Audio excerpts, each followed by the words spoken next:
Saudara, mari kita membaca dalam 2 Petrus 1 ayat 3 sampai 7. 2 Petrus pasal 1 ayat 3 sampai 7. Dari sini kita melihat apa yang perlu kita kejar. Bahkan firman Tuhan berkata kita harus mengejarnya dengan bersungguh-sungguh. Tidak dengan separuh-separuh hati, tapi dengan bersungguh-sungguh kita mengejar maksud Tuhan ini supaya jadi kepada kita. Karena kuasa ilahinya telah menganugerahkan kepada kita segala sesuatu yang berguna untuk hidup yang saleh oleh pengenalan kita akan Dia yang telah memanggil kita oleh kuasanya yang mulia dan ajaib. Dengan jalan itu Ia telah menganugerahkan kepada kita janji-janji yang berharga dan yang sangat besar, supaya olehnya kamu boleh mengambil bahagian dalam kodrat ilahi dan luput dari hawa nafsu duniawi yang membinasakan dunia. Justru karena itu kamu harus dengan sungguh-sungguh berusaha untuk menambahkan kepada imanmu kebajikan, dan kepada kebajikan pengetahuan, dan kepada pengetahuan penguasaan diri, dan kepada penguasaan diri ketekunan, dan kepada ketekunan kesalehan, dan kepada kesalehan kasih akan saudara-saudara, dan kepada kasih akan saudara-saudara, kasih akan semua orang. Jadi inilah yang dikehendaki Tuhan supaya kita capai. Semua kita bisa mencapainya. Karena ini dicapai bukan dengan kekuatan kita, tetapi dengan kesadaran kita. Lalu dengan bersungguh-sungguh kita mohon kepada Tuhan. Di sini dikatakan, justru karena itu kamu harus dengan sungguh-sungguh berusaha. Sungguh-sungguh berusaha. Sungguh-sungguh berusaha. Semua kita harus sungguh-sungguh berusaha secara rohani untuk bertumbuh dalam Tuhan. Tuhan tidak mengendaki usaha yang separuh-separuh hati, yang setengah-setengah hati, tidak. Tetapi Tuhan minta kita supaya kita semua bersungguh-sungguh berusaha untuk bertumbuh dalam Tuhan, untuk mencapai apa yang dikatakan Tuhan tadi, supaya bertambah-tambah dalam iman, bersungguh-sungguh berusaha supaya iman kita itu bertambah lagi dengan kebajikan atau kebaikan. Kita harus bersungguh-sungguh berusaha. Jadi ada bahagian kita yang bersungguh-sungguh berusaha untuk mencapai hal-hal tersebut. Bukan otomatis saja itu jadi kepada kita. Dengan kata lain, kalau kita tidak bersungguh-sungguh berusaha, apa yang dituliskan ini, hal-hal yang dikatakan Tuhan ini tidak jadi kepada kita.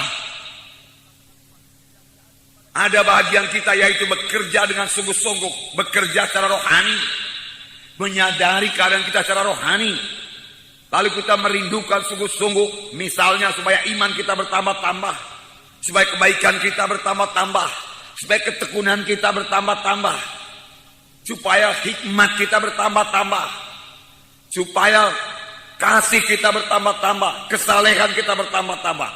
Kita harus bersungguh-sungguh berusaha. Bersungguh-sungguh berusaha. Bagaimanakah bersungguh-sungguh berusaha? Bersungguh-sungguh berusaha yaitu dengan menyangkali diri kita, sehingga bukan kehendak kita, bukan kehendak saya, tapi kehendak Tuhan yang jadi. Roh Kudus mau memimpinkan kita. Di sini ayat 3 tadi berkata, karena kuasa ilahinya telah menganugerahkan kepada kita segala sesuatu yang berguna bagi hidup yang saleh. Kuasa ilahinya telah menganugerahkan kepada kita segala sesuatu yang perlu untuk hidup yang saleh. Apakah yang telah dikaruniakan Tuhan kepada kita? Mari kita lihat supaya kita bersyukur kepada Tuhan. Apakah yang telah menjadi milik saudara setelah saudara mengikut Tuhan?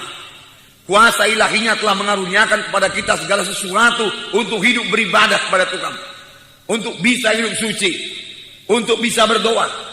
Apakah yang dikaruniakan Tuhan? Yang pertama tentu saja keselamatan jiwa. Kita sudah selamat, itu karunia Tuhan. Yang kedua dikaruniakan Tuhan kepada kita Roh Kudus. Tuhan telah memberikan Roh-Nya kepada kita. Tuhan berkata, aku memberikan kepadamu penolong yang lain yang akan menyertai kamu selama-lamanya.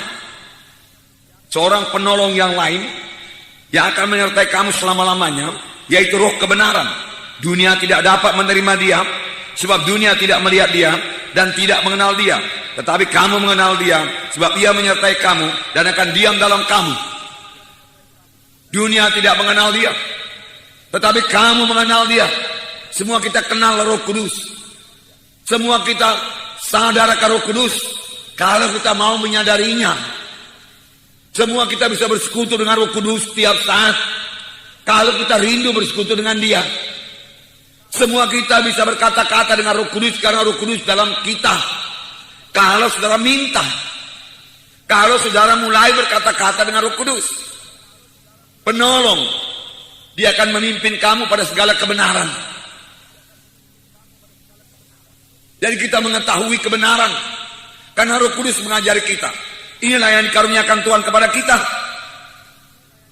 Sekaligus Roh Kudus akan mengurapi kita luar biasa. Kemudian apa lagi yang diberikan Tuhan kepada kita, dikaruniakan Tuhan kepada kita? Firman Tuhan yang berkuasa. Sudah diberikan Tuhan kepada kita. Firman Tuhan tidak kehilangan kuasanya. Jadi baik Roh Kudus itu berkuasa, sangat berkuasa. Firman Tuhan sangat berkuasa.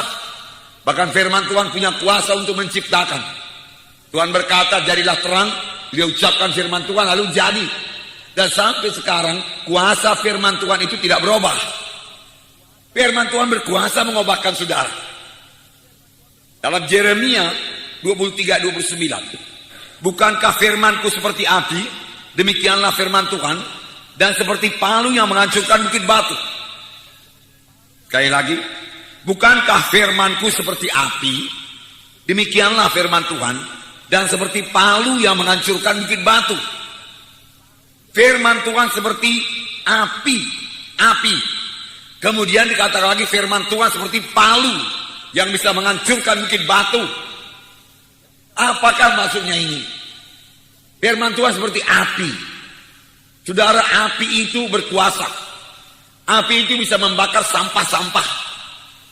Dengan perkataan lain, firman Tuhan yang seperti api itu bisa membakar semua sampah-sampah dosa yang ada pada hidup kita.